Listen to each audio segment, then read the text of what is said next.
Halo teman-teman, selamat datang di video kami, kelompok ISA 17. Sebelumnya saya akan memperkenalkan diri saya sendiri. Nama saya Yonatan, selaku ketua kelompok ISA 17. Dan berikut ini saya akan memperkenalkan nama-nama rekan saya. Ada Ahmad Salahidin, ada Anggit Wibatso, ada Jihan Alifa, dan ada Philip Halomon Sampenta Manurung. Oke, pada video kali ini kami akan membahas tentang pengaruh media sosial YouTube sebagai media pembelajaran terhadap tingkat post learning pada siswa SMA Negeri 81 Jakarta. Dan kebetulan memang saya bersekolah di SMA 81 Jakarta. Oke, jangan di skip ya teman-teman, karena terdapat informasi yang penting dan mungkin menarik kalian. Nah, disimak aja guys, ayo ikut videonya. Latar belakang. Adapun hal yang melatar belakangi penelitian kelompok kami, yang pertama adalah teknologi. Perkembangan internet dan teknologi berjalan dengan sangat cepat. Kemajuannya begitu pesat, memunculkan banyak keuntungan di berbagai aspek, mulai dari aspek ekonomi, aspek sosial, dan juga aspek lainnya. Salah satu aspek yang sangat diuntungkan dari adanya kemajuan internet dan teknologi adalah komunikasi. Dengan perkembangan teknologi dan internet, penyebaran informasi dan berita dapat tersebar dengan sangat mudah. Contohnya, komunikasi antar manusia dapat dimudahkan dengan adanya internet. Media sosial menjadi salah satu bentuk perkembangan teknologi. Tentunya media sosial tidak lagi asing bagi masyarakat, tentunya bagi para remaja. Media sosial menjadi penghubung antara sesama manusia secara online. Melalui media sosial, masyarakat dapat memberikan bermacam-macam hal. Menurut Nasrullah dalam tulisannya tahun 2015, media sosial merupakan medium di internet yang memungkinkan penggunanya untuk berpresentasi, berinteraksi, bekerja sama, berbagi, dan juga berkomunikasi dengan pengguna lainnya dengan membentuk ikatan sosial secara virtual. Selama pandemi COVID-19, masyarakat dihimbau untuk mengurangi mobilitas dan tetap menjaga diri dengan berada di dalam rumah. Kegiatan pembelajaran pun dilakukan secara daring. Pembatasan mobilitas ini menyebabkan media sosial menjadi salah satu media penghilang rasa bosan bagi kebanyakan orang. Bukan hanya sebagai media penghilang rasa bosan, media sosial juga digunakan oleh para pelajar untuk menuntut ilmu. Bahkan, mayoritas tenaga pengajar menggunakan media sosial berupa YouTube sebagai sumber mengajar mereka.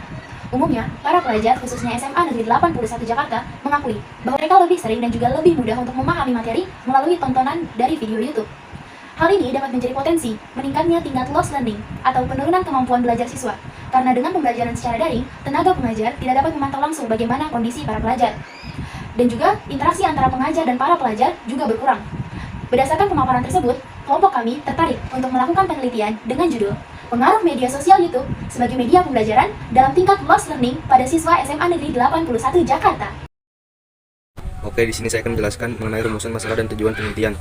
Rumusan masalah berawal dari latar uraian di atas. Rumusan masalah dalam penelitian ini adalah sebagai berikut. Apakah penggunaan YouTube berpengaruh terhadap proses pembelajaran peserta didik SMA 81 secara daring? Apa pengaruh penggunaan YouTube sebagai media pembelajaran peserta didik SMA 81 Jakarta dalam mengatasi lost learning dalam pembelajaran secara daring?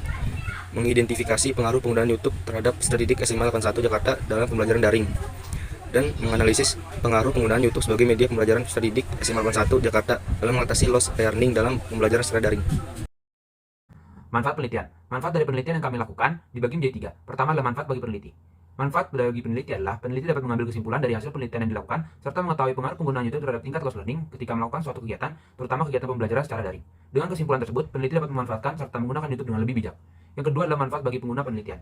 Peserta didik yang diteliti dapat mengetahui pengaruh-pengaruh dari penggunaan YouTube melalui kuesioner yang mereka isi. Peserta didik dan tenaga pengajar diharapkan dapat mengevaluasi diri mereka sehingga mereka dapat menggunakan YouTube dengan lebih bijak. Peserta didik juga diharapkan untuk tidak menyalahgunakan dalam penggunaan YouTube agar penggunaannya tidak meningkatkan tingkat lost learning, terutama selama kegiatan pembelajaran secara daring. Tenaga pengajar juga diharapkan dapat menghindari penyalahgunaan YouTube dalam menyampaikan materi sehingga tidak meningkatkan tingkat lost learning. Dan yang ketiga adalah manfaat bagi masyarakat. Pembaca dapat mengetahui pengaruh penggunaan YouTube terhadap tingkat lost learning. Dengan memahami pengaruh tersebut, pembaca diharapkan dapat memanfaatkan YouTube dengan benar dan tidak menggunakan YouTube secara berlebihan sehingga tidak meningkatkan tingkat lost learning. Tinjauan pustaka. Di sini yang pertama kali saya akan bahas adalah pengertian media sosial. Apa itu media sosial? Kita akan bahas. Media sosial itu merupakan media daring yang digunakan satu sama lain, yang penggunanya itu bisa berkomunikasi, berbagi, bahkan membuat konten yang diinginkan para penggunanya. Nah, selain itu media sosial kerap menggambarkan berbagai macam teknologi yang digunakan untuk berkomunikasi dan bertukar informasi. Yang kedua, YouTube sebagai media sosial. Nah, YouTube itu merupakan media sosial yang paling populer di dunia saat ini, karena banyak sekali jutaan, bahkan miliaran orang di dunia ini yang menggunakan YouTube. Nah, YouTube itu memberikan ruang kepada para penikmat YouTube atau bahkan konten kreator sebagai media berkarya, mengupload dan mengasah minat dan bakat melalui konten video YouTube. Kita akan membahas apa itu lost learning. Lost learning itu dikenal sebagai hilangnya pengetahuan dan kemampuan siswa, baik secara spesifik atau umum, yang dipengaruhi berbagai macam faktor. Keempat, kita akan membahas apa itu pembelajaran daring. Pembelajaran itu kan merupakan pertemuan antara peserta didik dan tenaga pengajar, di mana itu bisa bertemu secara tatap muka langsung atau online, seperti saat ini yang sedang dilanda pandemi. Definisi daring itu singkatan dari komunikasi dalam jaringan. Cara berkomunikasinya itu, cara penyampaiannya dan penerima pesannya itu melalui internet. Komunikasi dapat dengan memanfaatkan jaringan internet yang ada pada saat ini. Sejumlah metodologi penelitian yang digunakan. Metode penelitian yang digunakan pada penelitian ini adalah kuasi eksperimen menggunakan pendekatan kuantitatif. Metode penelitian kuasi eksperimen ini menggunakan cara sampling non-random yang hanya menggunakan sebagian sampel dari populasi SMA Negeri 81 Jakarta, yaitu siswa kelas 10. Lalu sumber data yang kami gunakan data primer. Dalam penelitian ini diperoleh dari hasil penyebaran kuesioner yang berisi pertanyaan seputar pengaruh penggunaan YouTube sebagai media pembelajaran terhadap tingkat close learning yang dibagikan kepada siswa SMA Negeri 81 Jakarta. Lalu data sekunder. Dalam penelitian ini sumber data sekunder adalah artikel.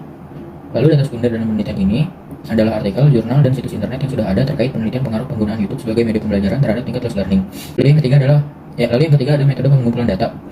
Kami akan membuat dan menyusun pertanyaan yang berkaitan tentang hasil pengerjaan tes yang akan dilakukan oleh para siswa dengan belajar menggunakan media pembelajaran YouTube sebelumnya. Kuesioner diberikan bertujuan untuk mengetahui perkembangan siswa sebelum dan setelah pembelajaran menggunakan YouTube. Kuesioner akan dibagikan kepada target peneliti, yaitu sebanyak 37% siswa di SMA Negeri 81 Jakarta. Lalu metode yang kedua, kita menggunakan metode literatur. Metode literatur ini akan kami gunakan sebagai landasan teori yang relevan serta kredibel terkait pengaruh YouTube sebagai media pembelajaran. Sumber literatur yang kami gunakan dalam penelitian ini adalah jurnal serta artikel dari internet maupun buku-buku yang terkait penelitian. Lalu metode yang ketiga adalah metode wawancara. Wawancara yang kita lakukan pada penelitian ini menggunakan cara random sampling supaya setiap siswa memiliki kesempatan yang sama untuk menjawab pertanyaan. Lalu pengolahan data. Yang pertama adalah editing data. Tujuan dilakukan editing adalah untuk melihat logis tidaknya jawaban, melihat konsistensi jawaban, dan memeriksa lengkap tidaknya pengisian kuesioner. Lalu yang kedua ada coding data. Dalam tahap coding dilakukan pemberian skor dan simbol pada jawaban responden supaya nantinya bisa lebih mempermudah dalam penyimpanan data dan mempercepat analisis. Lalu yang ketiga menggunakan tabulasi. Dalam tahap ini data disusun dalam bentuk tabel agar lebih mempermudah dalam menganalisa data sesuai dengan tujuan penelitian. Oke teman-teman, mungkin pembahasan materi kita saat ini sudah selesai. Jadi saya ucapkan terima kasih yang sudah menonton, dan mohon maaf jika bila ada salah kata baik dari saya ataupun rekan-rekan saya mohon maaf. Dan jangan lupa untuk subscribe, share, like, dan komen di bawah. Saya tunggu kalian semua untuk subscribe dan komen. Thank you guys semuanya, dadah.